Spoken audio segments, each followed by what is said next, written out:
lost or something? Oh, my bad. I forget sometimes. Hold on one second. Welcome to Sleep City Books. My name is Georgi, and this is my newest establishment. Yes, I know I don't look like a reader, but Georgi is nothing if not entrepreneurial. I saw a need, I saw a demand, and I said to myself, Georgi, what would Bill Gates do? Georgi, what would Mark Zuckerberg do, that weirdo? What would Jeff Bezos do, right? And what they would do is they would take advantage of the market and start a business. That's exactly what I did. A lot of these hippy-dippy types moved into New York, and they like to read and, scroll through the pages and whatnot, and none of that Kindle bullshit, right? They like to feel the pages in their hands. So I said, Georgi, you know what would make sense? Opening up a bookstore. Obviously, I gotta call it Sleep City Books because it's an established name and yada, yada, yada. Pish, posh, pish, you understand the rules. You get it, right? So we got Sleep City. Of course, it's a classic, a staple, you know it, you love it. Sleep City Games, selling video games. Georgi likes games, you like games, who doesn't, right? Video games are all the rage. It's good stuff. And now, Sleep City Books. Yeah, well, welcome. I'm very happy to have you here in my establishment. Sorry you caught me off guard. I just started the business like 2 days ago. Some people don't think I'm a legitimate businessman, but they would be wrong, my friend. Now, what can I do for you today? Are there any particular books that you are looking to buy? You just want to browse? Well, I am your guy. Georgi, believe it or not, has read a book or two, or 3 or 4 or 5. I've read a few books, and I believe you have come to the right place. Now, I have a collection of books behind me, so I will show you a few of them, and you tell me how you feel. They're all half price, just for you, nobody else. And maybe you'll go home tonight with a nice big stack of books that you can peruse at your leisure. So, let's get started. What do you say? Are you a customer of Sleep City, by the way? You look a little familiar. I feel like I've seen you before, Have you been in Sleep City? Perhaps maybe you've been in Sleep City Games. Both. Okay. You are a connoisseur of Georgi's establishments. I like it. Yeah, I'm a connoisseur of your money, so it works. Let me get you some books.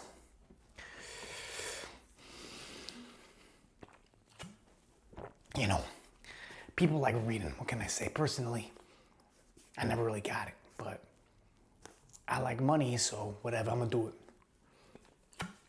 it. Now, this book actually, I did read. Now, it is 1984. 1984 by George Orwell. All right. Now, this is my favorite book of all time, Georgi's favorite book of all time. If you have never read it, if you never read another book in your life, this is the only book you ever need to read. That's it. You don't need to read anything else. Okay? Why am I wearing sunglasses indoors? I'm nothing if not a douchebag. Let me tell you that much, okay? And I own it. I own up to it. I am the way that I am, and I ain't gonna change for nobody. Within reason. My wife, she comes to me, Georgi, go do this, go do that, and I have to do stuff for her, of course. But for everybody else, they can sit and spin. Sit and spin. But anyway, 1984, George Orwell, excuse me, what kind of name is that anyway? Let me read you the synopsis. The year is 1984, or the year 1984 has come and gone.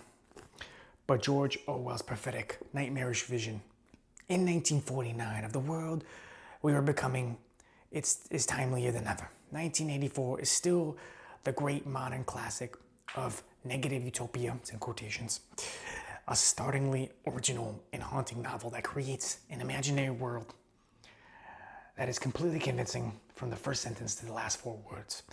No one can deny the novel's hold on the imaginations of whole generations or the power of its admonitions, a power that seems to grow, not lessen, with the passage of time. Now, this synopsis is fucking useless if you ask me, because it's not really telling you what the book is really about. And what I can tell you is that it is essentially about a totalitarian government that controls every aspect of your life, even down to the most minute detail, like what you think, your facial expressions, yada, yada, yada, right? They even have a telescreen. They call it a telescreen because this book was written before TVs. And the telescreen watches you in your house, in your room, and looks at your facial expressions. So the main character, Winston, is constantly trying to hide his facial expressions so that nobody in the government knows what he's actually thinking, because he's very much against the party. You know, Winston is very much a individual, and he wants to rebel against the government and the party. Big Brother, all that stuff. So it's a great book. My favorite book. It is only 26 pages. A little bit less than that, actually. 312 pages, depending on the copy you get. So if you read any book, this is the one that you should check out. So what do we got next?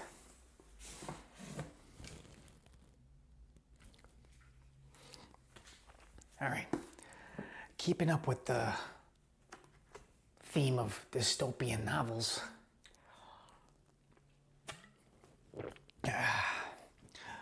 we've got Brave New World by Aldous Huxley. Now, this is kind of the reverse of 1984.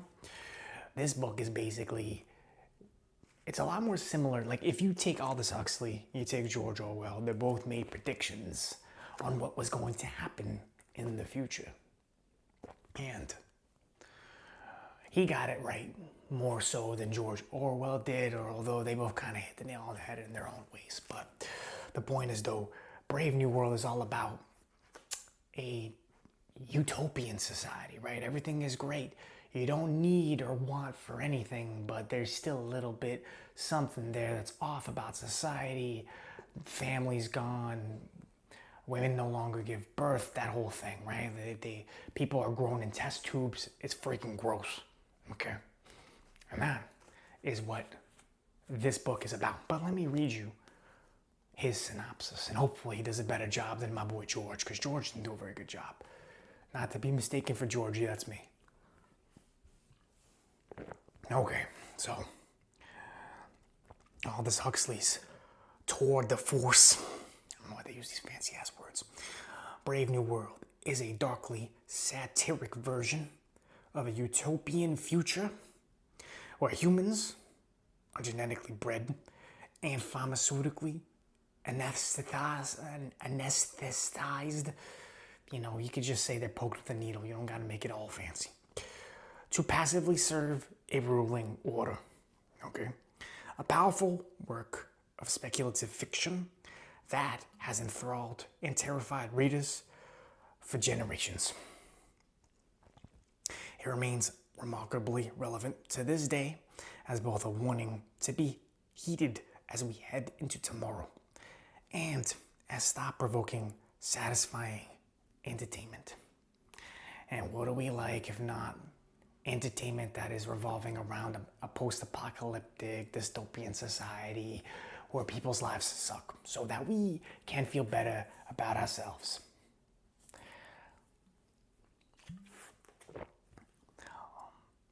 And there's some quotes from people. Who cares what they have to say? Let's be honest. But anyway, check this book out. It's a decent read. Not my favorite personally, but whatever. That's just my personal preference. What the hell do I know? Next, we're gonna step into a little bit of sci-fi action here. We got Dune. The movie came out recently, so, you know, if you like Georgie, honestly, just skip the book. This shit is like 9,000 pages. Just go watch the movie. Although I will say, the movie is only half of the book. Why? Fuck if I know. Fuck if I know. But it is. But anyway, Dune is a sci-fi novel. Takes place in space. Okay? And let me tell you what the synopsis says. Set on a desert planet, Arrakis. That's a good trigger word, isn't it? Arrakis. Arrakis. By the way, if you want to book an appointment at Sleep City, don't sleep on Sleep City because that is my most profitable business venture. And you, my friend, will relax and fall asleep. You just got to shell up a little bit of dough. That's it. But that's besides the point. Anyway, Dune is the story of the boy Paul Atreides, who would become known as the Muad'Dib, all right? And of a great family's ambition to bring to fruition humankind's most ancient and unattainable dream. What is that dream, you might ask? You have to find out by reading the book. A stunning blend of adventure and mysticism, environmentalism, and politics. Dune won the first Nebula Award, shared the Hugo Award, blah, blah, blah, who cares? Read the book if this sounds interesting to you. I don't care about their awards, personally. This guy gave an award, that guy got an award, some nerd got an award. Who cares? Read the book. That's all you gotta do. Next.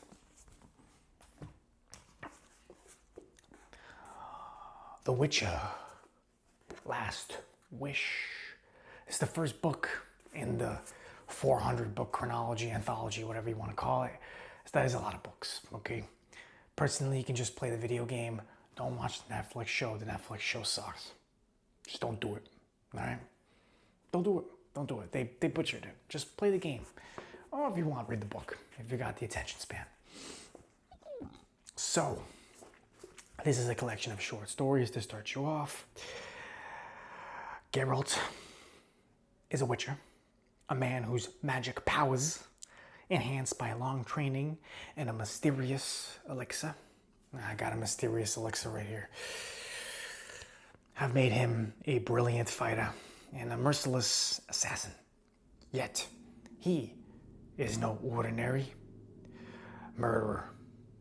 I wouldn't necessarily call him that, but whatever, that's their words, not mine.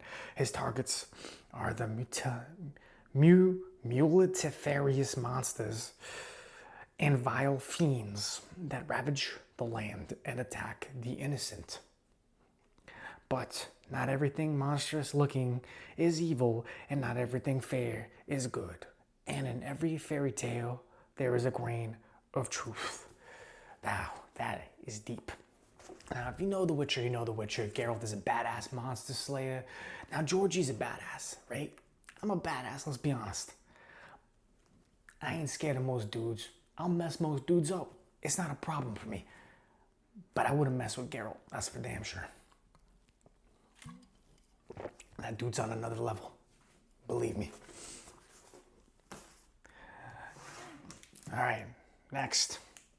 Now, I never read this book because I don't read books by nerds, but Bill Gates, Business at the Speed of Thought. You know, you look at me, you look at this nerd. I mean, come on. What is this nerd got to teach me? I don't know. And there is no synopsis on the back. It's just a picture of his face because apparently that's all you need to know. That Bill Gates is on the back. So, dude is filthy rich. So obviously he made Microsoft, whatever. No big deal. Who cares? But if you want to read this, you know, he's got some business lessons for you, okay? And apparently I read some of it because I highlighted it. Why? I must have been drunk. Who knows? Let me read you some of his enlightening words of wisdom, okay? Listen up. This is important. You're never going to get this information anywhere else. Information flow, all right, is the primary differentiator for business in the digital age. Now, you might ask yourself, what the fuck does that mean? It means nothing. It's gobbledygook. It's corporate speak. It's mumbo jumbo. It's blah, blah, blah. All right, that's what that is. He said nothing in that sentence. All right, next bullet point. Most work in every business is information work, a term coined by Michael Dertosozos. Okay, another guy who I don't know, to describe human thought applied to data to solve a problem. Once again, blah, blah, blah, gobbledygook. Point 3, middle managers need as much business data as senior executives, but often have less. Alright, so go get the data. What the fuck you asking? What are you talking about it for? Anyway, point 4, unproductive meetings or meetings that largely involve status updates are signs of poor information flow. I actually agree with this. Now, in a past life, before Georgi started his businesses, worked in corporate. I know.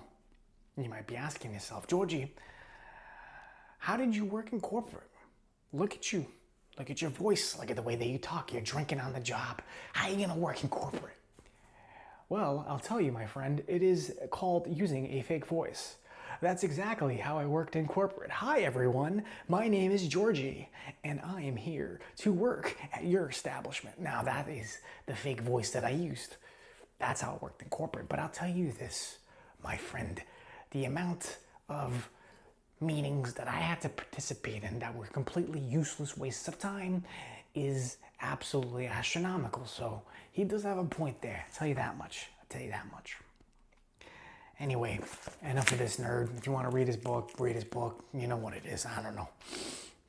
All right, I got 2 more books here for you. I finished my beer. I think I finished anyway. Damn. I finished my beer. All right, anyway. Now we got a long-ass book. It's called Stephen King, The Stand. Maybe you heard of him. He's another nerd, but he makes good stories. Very good stories. They're very interesting, very entertaining, you know. They're fun, okay? I never personally read this book because look at this shit, okay? This is thicker than my face. Look at this, all right? Look at this. See this? This is goddamn 1,300 pages, okay? Like, I'm gonna be an old man by the time I finish reading this, so I never finished it, okay? But I made some progress. I got up to page 16, okay? So I kind of got to lay the land there a little bit, but you know, it's a post-apocalyptic book. There's probably a movie out there somewhere. I don't know. I've never seen it, but this is probably out there. But if you want to know what the book is about, if you want to take this journey, this 30-year journey to read this book, here it is. When a man escapes from a biological testing facility, okay, he sets in motion a deadly domino effect, spreading a mutated strain of the flu that will wipe out 99% of humanity within a few weeks. Not a week, a few weeks. The survivors who remain are scared, bewildered, and in need of a leader to emerge. Mother Abigail, the benevolent 108-year-old woman who urges them to build a community in Boulder, Colorado. Now, I don't know what they do over there in Colorado, but I tell you this, if Georgi was over there, there ain't no way I'm taking orders from a 108-year-old ancient fossil, okay? I'm not doing it, okay? I'm giving the orders. Georgi's giving the orders. That old lady, she gonna go eat her applesauce. It's Georgi time. That's just me. And Randall Flagg, the nefarious dark man who delights in chaos and violence. Now, I personally think this guy sounds more badass to me, but I also wouldn't listen to him because it sounds like he wants to stir the pot. You know what I'm saying? Sounds like he wants to cause problems. Anyway, lastly, the final book that I have for you today is George R.R. Martin, Fire and Blood. Maybe you've seen the recent show. This book is what that show is based off of. So if you're a fan of the Game of Thrones, this is the book for you. Now, there is no synopsis on the back, but you get it. Oh, there's a synopsis here, maybe. There is no synopsis. All right. There is no synopsis. Okay, I don't know if I would necessarily do that, but there you go. Game of Thrones, Fire and Blood. Just watch the show, honestly. What are you gonna read for? What are you, some kind of nerd? Anywho. So, what do you think? I know I got biceps. Georgie works out. What can I say? Anyway, any books that you find particularly amusing that tickle your fancy? What do you think? Okay. Okay. Yeah, so 1984. The Stand, you're going to take that on? Really? 1,300 pages? I mean, you know what? Give me your money. I don't care. Okay. All right. Well, I'll tell you this. If you buy one more book, I'll give you 50% off at Sleep City. And if you buy one more book after that, I'll give you an additional 50% off of Sleep City games. Georgie is nothing if not an entrepreneurial businessman. So what do you say to that? All right. Great. I like you. You kind of just roll with the punches, you know? You kind of, you get it. So, cool. All right, well, I'm going to bag everything up for you. And then you can be on your way and you can start reading. I look forward to seeing you at Sleep City and Sleep City Games. Oh, yeah, it's a pleasure. Yeah, absolutely. You're a cool guy, gal, whatever you identify as. I'm not judging. All right, well, I'll go get everything ready and we can have you on your way. All right. All right.